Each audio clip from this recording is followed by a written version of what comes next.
Gjykata Penale e Tiranës e ka quajtur të paligjshëm arrestimin e 2 policëve të komisariatit numër 3, Bruno Kara dhe Arshim Zajmi. Për pasojë, nuk ka caktuar asnjë masë sigurimi ndaj tyre.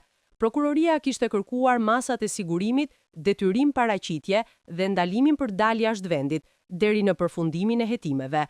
2 efektivët janë proceduar nga Agjencia e Mbikëqyrjes Policore, AMP, pasi dyshohet se kanë dhënë vërtetimin për të punuar Muci Shaljanin në kundërshtim me rregullat e shërbimit.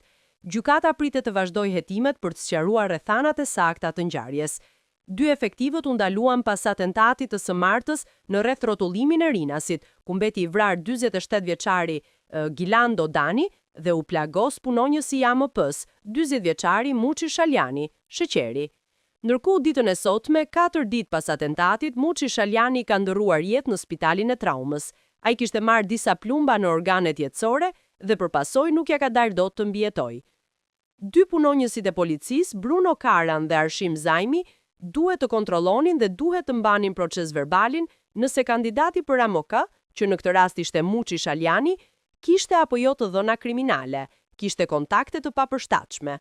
Sipas verifikimeve që këto 2 efektiv kanë kryer në kartotekën e policisë së shtetit, në SK2, që janë sistemet e brendshme të policisë së shtetit, dhe në çdo lloj njoftimi apo informacioni të klasifikuar, nuk ka rezultuar që Muci Shaljani të jetë i papërshtatshëm për këtë detyrë dhe për këtë arsye i kanë dhënë dhe miratimin për të futur në AMP. Sipas AMP-s, këta punonis policie nuk kanë kryer detyrën e tyre ligjore për verifikimin e kandidatit dhe vërtetimin e besueshmërisë. Bruno Kara kishte vetëm rreth 1 muaj e gjysmë që e kishte nisur detyrën si efektiv i komisariatit numër 3 në kryeqytet, ndërkohë që Arshim Zajmi kishte kohë që ishte punonjës policie.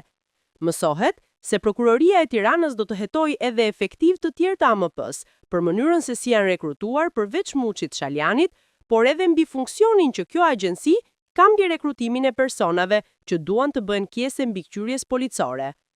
Muçi Shaljani, dhe pse kishte që prej muajit shtator që ishte pjesë e kësaj agjencie, nuk figuron të ketë shkuar në punë, po ashtu sipas prokurorisë nuk figuron të ketë marrë një leje të posaçme apo raport për ta justifikuar udhëtimin e tij në Barcelonë.